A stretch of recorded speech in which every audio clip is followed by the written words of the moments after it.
দর্শক বন্ধুরা, আজ আমরা যাচ্ছি চট্টগ্রামের আনোয়ারা প্রান্ত থেকে টানেলের মধ্য দিয়ে পতেঙ্গা সমুদ্র সৈকতে। এই টানেল দিয়ে যেতে যেতে আপনাদেরকে কিছু তথ্য জানিয়ে যায়। বন্ধুরা, আমরা পার হচ্ছি লোকাল বাসে করে।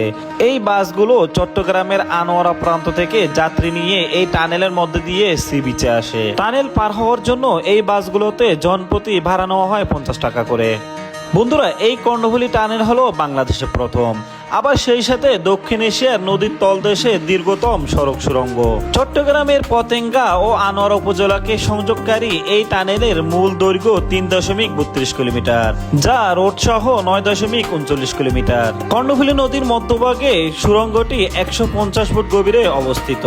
এই কর্ণফুলী নদীর তলদেশে নির্মিত এই টানেলের নির্মাণ কাজ শুরু হয় 2019 সালের 24 ফেব্রুয়ারি, আর এটি চালু করা হয় 2023 সালের 28 অক্টোবর। কর্ণফুলী নদীর তলদেশে নির্মিত এই টানেলটি নির্মাণ করেন একটি চায়না কোম্পানি।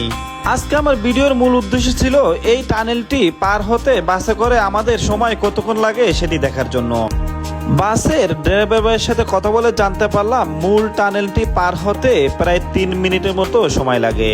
বন্ধুরা, আমি এই সময়টি দেখার জন্য টানেলের ঢোকার পূর্ব মুহূর্তে যে ক্যামেরা অন করেছিলাম এটি একেবারে বন্ধ করেছি টানেল থেকে বের হওয়ার পরে। এইখানে টানেলের শুরু থেকে শেষ পর্যন্ত পুরো ভিডিওটি রয়েছে।